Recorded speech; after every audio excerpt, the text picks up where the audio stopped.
एक व्यक्ति को संसार के बारे में जानने की थोड़ी उत्सुकता हुई। वह व्यक्ति चार बूढ़े बैठे थे, वहाँ पर गए और उन्होंने सोचा ये बूढ़े पके हुए लोग हैं, इन लोगों को संसार के बारे में ज़्यादा पता होगा, इनसे अच्छा भला कौन बता सकते हैं। तो एक बूढ़े से पूछे, अच्छा ये बताओ ये संसार कैसा है।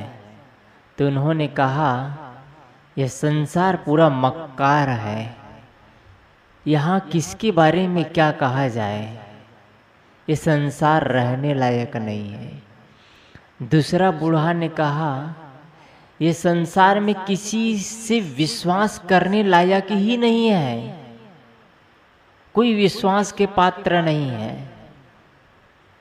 तीसरा बूढ़े ने कहा इस संसार में कोई अपना नहीं है, कोई भी अपना नहीं है, कोई साथ नहीं देंगे। चौथे बूढ़े ने कहा इस संसार में जीना अब मुश्किल हो चुका है, संसार ऐसा हो चुका है। ये चारों की बात सुनने के बाद में उस व्यक्ति ने कहा यदि संसार से आपको इतना घृणा हो चुकी है तो आप संसार से क्यों न संन्यास धारण कर लेते हैं, क्यों विरक्ता मार्ग पर क्यों नहीं चल पड़ते हैं, संन्यास में क्यों प्रवृत्त नहीं होते हैं। इतनी ही बात उस व्यक्ति ने कहा कि चारों बूढ़े वहां से नदारद हो गए। आदमी सत्य को जान तो जाता है लेकिन बाहरी रूप से जानता है। संसार में कुछ भी सुख नहीं है, वो जान गया।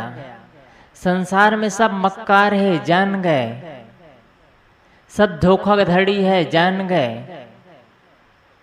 किसी पर विश्वास करने लायक नहीं है, जान गए। जीना मुश्किल है, जान गए।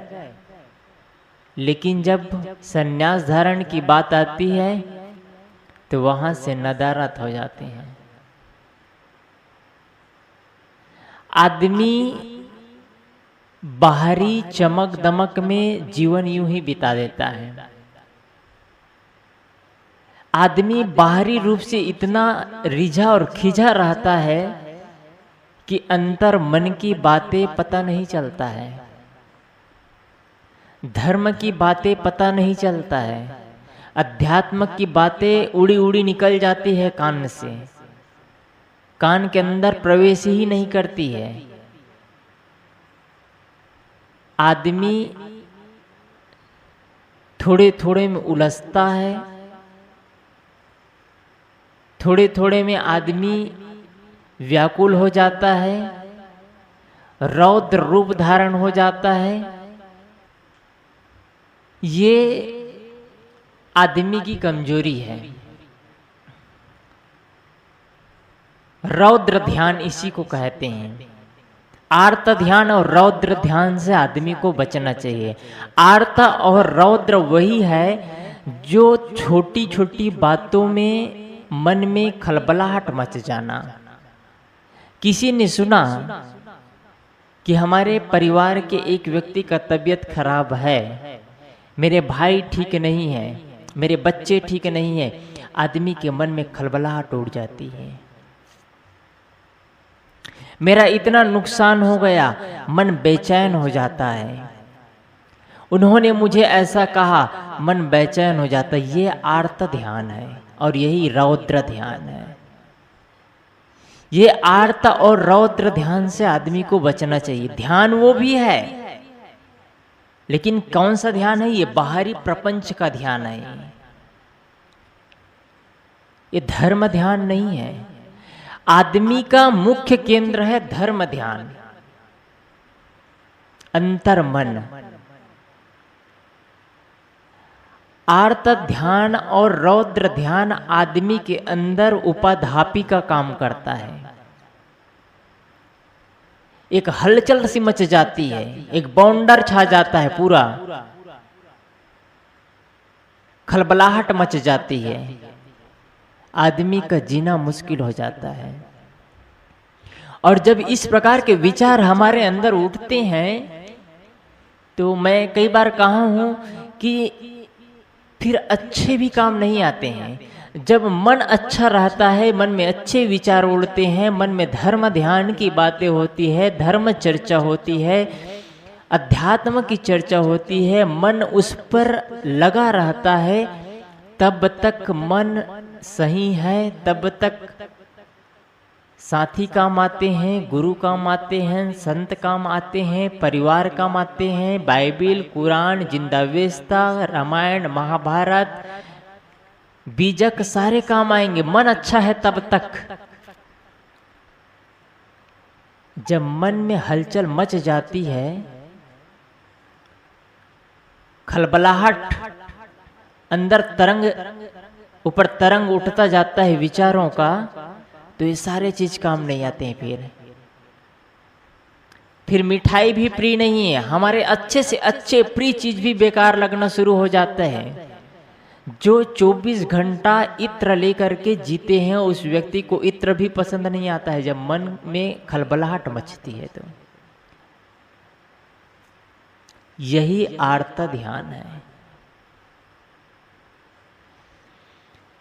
धर्म ध्यान,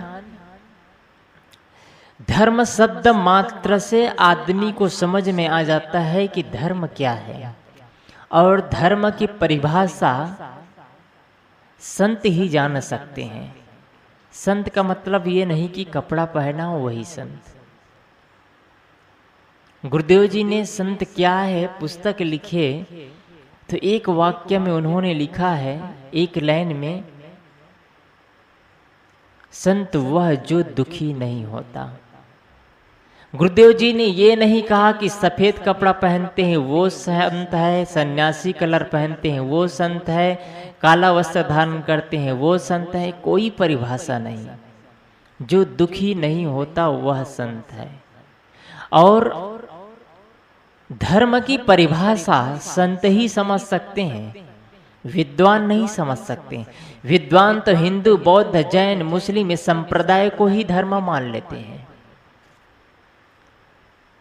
जो वास्तव में संत है, जो अध्यात्म को समझते हैं, जो जीवन को समझते हैं, वो धर्म को धारण करते हैं। धर्म शब्द धारण, धर्म का मतलब ही होता है धारण करना। धारण ही धर्म की परिभाषा है। और धारण किसे किया जाता है? अच्छाई को। धर्म सिखलाता है, जीवन की परिभाषा बताता है। धर्म यही सिखाता है क्या नित्य है, क्या अनित्य है, क्या लाभ है, क्या हानि है, क्या गलत है, क्या सही है, क्या पाप है, क्या पुण्य है, किसकी शरण में जाना चाहिए, किसकी शरण में नहीं जाना चाहिए, क्या लेना चाहिए, क्या नहीं लेना चाहिए, कैसा बोलना चाहिए, कैसा नहीं बोलना चाहिए, क्या देखना चाहिए, क्या नहीं देखना चाहिए। ये धर्म सिखाता है। मंदिर में पूजा करना, पाठ करना, सत्संग करना, इतना ही धर्म की परिभाषा नहीं है। ध्यान करना इतना ही धर्म की परिभाषा नहीं है। धर्म में पूरा सब कुछ आ जाता है। धर्म ध्यान। संसार परिवर्तनशील है, स्थित रहने वाला नहीं है, हमेशा स्थायी रहने वाला नहीं है। ये धर्म सिखलाता है। धर्म ध्यान का मतलब ही होता है कि धर्म के अंगों पांगों को समझे। धर्म ध्यान में यही बताया जाता है। विपस्सना, यही विपस्सना में भी यही बताया। विपस्सना का मतलब होता है अच्छे ढंग से देखना। अनुप्रज्ञा इसमें भी आता है। विपस्सना स्थायी रूप से लंबे समय तक उसे देखते रहना, निरंतर, यही विपस्सना है। विपस्सना में 4 बातें बताई जाती हैं। पहले शरीर को देखो, शरीर कैसा है, सड़ता है, गलता है। सिर से लेकर के उंगली तक के देखो, शरीर के साथ कौन सी क्रिया हो रही है। विपस्सना में ये चीज बताया जाता है। एक संत ने लिखा है कि जब हम किसी की मिट्टी में जाते हैं और यदि वहाँ चीता को जलाई जा रही है तो वहाँ चीता को आग लगा करके नहीं आ जाना चाहिए, वहाँ 2 घंटे खड़े होकर के देखना चाहिए। जैसे उनकी चीता जल करके एक दिन राख हो जाती है, कुछ ही घंटों में एक मुट्ठी राख हो जाती है, वैसा ही शरीर हमारा हो जाएगा। देखते रहना चाहिए उनके साथ क्या क्रिया होती है। सिर्फ उसका शरीर नहीं जल रहा है, जैसे हर चीता जलती है वैसे हमारा शरीर रोज जलता है।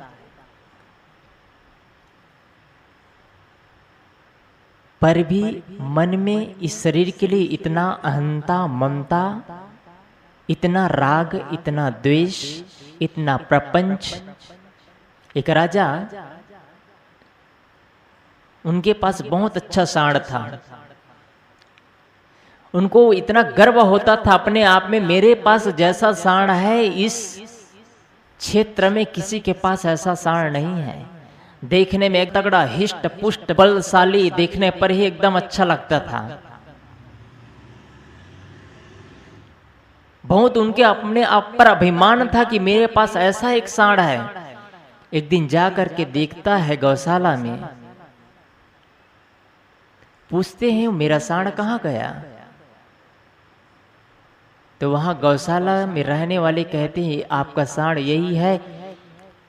तो कहते हैं ये तो सांस नहीं ले पा रहा है, सांस लेने में भी दिक्कत हो रही है, अपने शरीर को नहीं हिला पा रहा है, अचल हो गया है, शरीर की हड्डियां दिख रही है। वो तो बलशाली था, बहुत पावरफुल था अपने आप में, वो देखने पर भी विलक्षण लगता था। तब गौशाला में रहने वाले ने कहा, राजन, इस शरीर की अवस्था है, ये शरीर एक दिन बलशाली रहता है, एक दिन ऐसी स्थिति आती है कि अपने ही पैरों और अपने ही हाथों को नहीं हिला पाता है, दूसरे के हिलाने पर वह हिलता है, सांस अंदर नहीं जाती है, भोजन की बात ही तो दूर। राजन, राजा कहते हैं क्या ऐसा मेरा भी शरीर होगा?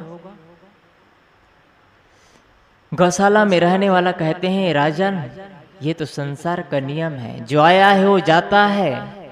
जो आज बलशाली है, गौरवशाली है, एक दिन छिन्न भिन्न हो जाता है, एक दिन अथक हो जाता है, निश्चित ही एक दिन जाना होगा। उस राजा को यह क्रिया देख करके मन में हलचल सा मच जाता है और संन्यास धारण कर लेता है। ये धर्म ध्यान है। आदमी जब धर्म की परिभाषा समझता है तो जीवन बदल जाता है। आदमी जब धर्म को समझता है तो जीवन के तरीके बदल जाते हैं, जीने के तरीके बदल जाते हैं। न उनके पास राग होता है, न द्वेष होता है।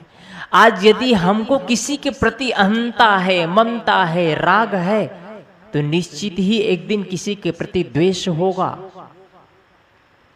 यदि आज हम किसी से लड़ते हैं, भिड़ते हैं, द्वेष का भाव बनता है, तो निश्चित ही एक दिन हमारे अंदर राग का भाव था, इसलिए द्वेष का भाव जगा है।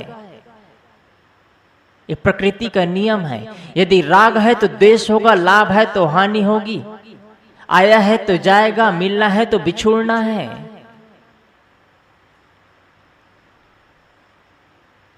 सम बने रहना ये संत का काम है, जो घटनाओं के साथ अपने को परिवर्तित होने नहीं देता है। संसार नित्य परिवर्तन हो रहा है, लेकिन अपने को, अपने मन की स्थिति को स्थिर बनाए रखता है। ये संत ही कर सकते हैं, दूसरा नहीं कर सकते हैं। जिसे आज सम्मान किया जाता है उसे एक दिन अपमानित भी होना पड़ता है। एक जगह धर्म ध्वजा फहराया जा रहा था। धर्म ध्वजा में बड़े बड़े लोग, ना जाने कितने लोग, बड़े बड़े लोग धर्म ध्वजा के सामने नतमस्तक थे। सब धर्म ध्वजा की ओर देख रहे थे, आंख उठा करके, सिर उठा करके देख रहे थे। बड़ी भीड़ थी, हजारों की भीड़ लगी हुई थी वहां पर। अगर लोग करीब से जाकर के देखना चाहे तो नहीं देख सकते थे, इतनी भीड़ थी वहां, नजदीक नहीं जा सकते थे। हजारों की भीड़ थी, लोग एक दूसरे को धक्का मुक्की कर रहे हैं और धर्म ध्वजा का दर्शन करने के लिए लोग लगे हुए हैं। एक दिन देखते हैं 4 दिन बाद वहां जा करके वो धर्म ध्वजा मिट्टी में गिरा हुआ है, कीचड़ से लथपथ है, पानी गिर रहा है और वह धर्म ध्वजा पानी में सड़ रहा है। व्यक्ति देखते हैं जिसे हजारों हजारों लोग सम्मान के साथ देखते थे, सम्मानित करते थे, आज मिट्टी में मिल गए, मिट्टी के बराबर हो गए। शायद ऐसे ही हमारे साथ होगा, व्यक्ति को वितराग हो जाता है। यही धर्म ध्यान है। धर्म पूरा जीवन की परिभाषा बताता है। जिस व्यक्ति को धर्म के बारे में जानकारी हो जाती है, उस व्यक्ति में अहंकार नहीं होता है। हम थोड़े थोड़े में उछलते हैं, थोड़े थोड़े में पचकते हैं। अधजल गजरा छलकत जाए कहावत है। अगर घड़ा में आधा जल भर के ले चलते हैं आप सिर पर उठा करके, तो वह पानी छलकते छलकते जाएगा। लेकिन यदि पूरा पानी भर लेते हैं तो सम बना रहता है, उसका लेवल बना रहता है, तो छलकता नहीं है, पानी गिरता नहीं है। जो अधूरे लोग होते हैं, अधकचरे लोग होते हैं, वो थोड़े थोड़े में विचलित होते हैं। लेकिन जो पूरे हो जाते हैं वे विचलित नहीं होते हैं। लोग उनको गालियां भी देते हैं, लोग उनको सम्मान भी करते हैं, लोग उनकी पूजा भी करते हैं, लोग उनके अनादर भी करते हैं, सब में एक बराबर रहते हैं। उसे संत कहते हैं। संत की परिभाषा ये है। जीवन ही बदल जाता है उनका। जब धर्म को समझ जाते हैं तो जीवन का सब कुछ बदल जाता है उनका। जीने का अंदाज बदल जाता है, आवाजें मीठी हो जाती है, अकड़न नहीं होती है आवाज में। कुछ करने के बाद में अपनापन नहीं होता है, कभी मन में नहीं होता है मैंने ये किया, मैंने ये किया। हमारे मन में कैसे उछाल उठता है, थोड़ा करते हैं ना जाने क्या क्या बोल पड़ते हैं हम। ये हमारी मन की गति है। विडंबना बड़ी अजीब है संसार की। संसार में जीना बहुत ही सावधानी की और बहुत ही सतर्कता की जरूरत है। यदि सावधानी नहीं है तो कपड़ा साथ नहीं देता है, समाज साथ नहीं देते हैं, परिवार साथ नहीं देते हैं, सिर्फ हम अकेले हो जाते हैं। मन अच्छा है तो सब साथ देते हैं। एक उदाहरण बताऊं। एक राजा एक संत को देखे और संत को देख करके करीब में गए, उनका प्रणाम किए सम्मान के साथ। संत जी, आपसे मैं कुछ बात पूछना चाहता हूँ, क्या पूछ सकता हूँ? राजा पूछते हैं, कहते हैं हाँ पूछिए। संत कहते हैं, आप इतने छोटे उम्र में सन्यास धारण क्यों ले लिए? राजा कहते हैं, इतने छोटे उम्र में क्यों सन्यास धारण कर लिए? क्या आपका कोई नहीं था? क्या आपका परिवार नहीं था? क्या आपके भाई बंधु नहीं थे? क्या आपके माता पिता नहीं थे? आपको नहीं रोके? संत कहते हैं, मेरा कोई नहीं था, मैं एकदम अनाथ था, एकदम अकेला था, मेरा कोई नहीं था। इतना में राजा कहता है, मैं आपका सनाथ हूं, आप मेरे साथ हो जाओ, मैं आपका सब कुछ देखभाल करूंगा। संत कहते हैं, आप खुद अनाथ है तो मेरे क्या सनाथ बनेंगे? राजा कहते हैं, संत जी आप किनसे बात कर रहे हो? आप सोच करके बात करो। मैं इस क्षेत्र का राजा हूं, मेरे अंडर में न जाने कितने नौकर चाकर है, मेरे पास न जाने कितने खजाने हैं, कितने महल हैं, कितने नौकर नौकरानी हैं। आप किनसे बात कर रहे हैं? मैं अनाथ हूं, न जाने मेरे संरक्षण में कितने लोग हैं। संत कहते हैं, हाँ आप अनाथ हैं। जैसे आप कहते थे वैसे मैं भी एक दिन कहता था, मैं भी राजा का पुत्र था, मेरी भी पत्नी थी, मेरे भी परिवार थे, मेरे भी माँ बाप थे, मेरे भी पड़ोसी थे, नौकर चाकर थे, मैं भी इसी अहंकार में ग्रस्त था। जैसे आज आप गलती कर रहे हैं वैसे मैं भी गलती करता था। लेकिन राजन, हे राजन, मेरे शरीर में एक पीड़ा हुई। वैद्यराज के पास जाने के बाद वैद्यराज ने कहा, जो बीमारी है उसका कोई इलाज नहीं है, अल्लाह इलाज है। इनका सुबह होते होते शरीर नहीं रहेगा। राजन, जब ये बात मैंने सुनी मेरे अंदर हलचल सा मच गया, लेकिन मैंने उसी समय प्रभु का ध्यान किया, प्रभु का स्मरण किया और मैंने समझा, मैं अभी तक तो संसार को समझा था, अब मुझे ध्यान को समझना है, धर्म को समझना है, जीवन को समझना है। हे प्रभु, यदि मेरा जीवन सुबह होते होते बच जाता है तो मैं संन्यास धारण कर लेता हूँ, संन्यास धारण कर लूँगा, मैं प्रण करता हूँ। और सुबह देखते देखते सुबह सूर्य निकल गया, मेरा शरीर बच गया और मैंने संन्यास धारण कर लिया। क्योंकि राजन, जिस समय मेरे शरीर में पीड़ा हो रही थी वह पीड़ा का उपचार तो था, लेकिन उस पीड़ा को बांटने वाले कोई नहीं थे। वहां सिर्फ मैं एकदम अकेला था। राजन, जैसे आज आप गलती कर रहे हो, मेरे सब अपने कह रहे हो, वैसे मैंने भी किया। लेकिन जब मेरे शरीर में पीड़ाएं हो रही थी, दर्द हो रही थी, मेरे मन में वेदनाएं उठ रही थी, उस मन की वेदनाओं को बांटने वाले कोई नहीं थे, मेरे शरीर की पीड़ा को बांटने वाले कोई नहीं थे। वहाँ मैं एकदम अकेला था। वहाँ कोई साथ नहीं देते हैं, वहाँ सिर्फ अकेले होते हैं। इसलिए सब के सब अनाथ है राजन, कोई सनाथ नहीं है। और राजा की आँख खुलती है, सच में कोई सनाथ नहीं है।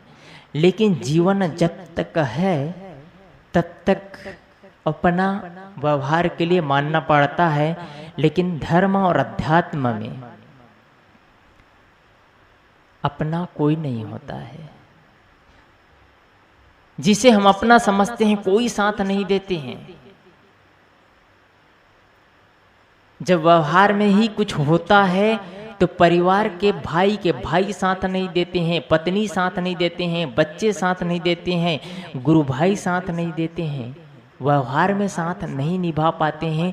तो क्या हमारे जब इस दुनिया से जाना होगा, जब मन में पीड़ाएं उठेगी, मन में हलचल होगी, शरीर में वेदनाएं होगी, तब कौन साथ देंगे? वहाँ तो और एकदम अकेला है। इसलिए हमको अभी से अकेले होना चाहिए। अभी से हमको विश्वास होना चाहिए कि मैं कितना भी अच्छा रहूं, एक दिन सब के सब मुझे नकार देंगे, निश्चित है। सब के सब कहेंगे दुनिया से कब विदा हो, तो इनको भी छुट्टी मिले, हमको भी छुट्टी मिले। कितना भी अच्छा रहूं, कितना भी प्रिय हो जाऊं दुनिया के लिए, पर भी दुनिया वाले चाहेंगे कि ये कब इस दुनिया से चले जाए। इसलिए हमको अभी से अकेले होने का अभ्यास करना चाहिए। कभी हमको अकेले चलना चाहिए, साहस रखना चाहिए। धर्म यही सिखलाता है, धर्म ध्यान यही कहता है। आर्त ध्यान और रौद्र ध्यान जीवन में हलचल मचा देती है, एक रौद्र रूप धारण कर लेता है मन में। उस चीज से बचे और धर्म ध्यान को समझे। धर्म ध्यान यदि समझ में आ जाता है तो जीवन बदल जाता है, जीने का तरीका बदल जाता है। बस इतना ही कह कर के अपने वाणी को विराम देता हूँ। बोलिए सद्गुरुदेव की जय।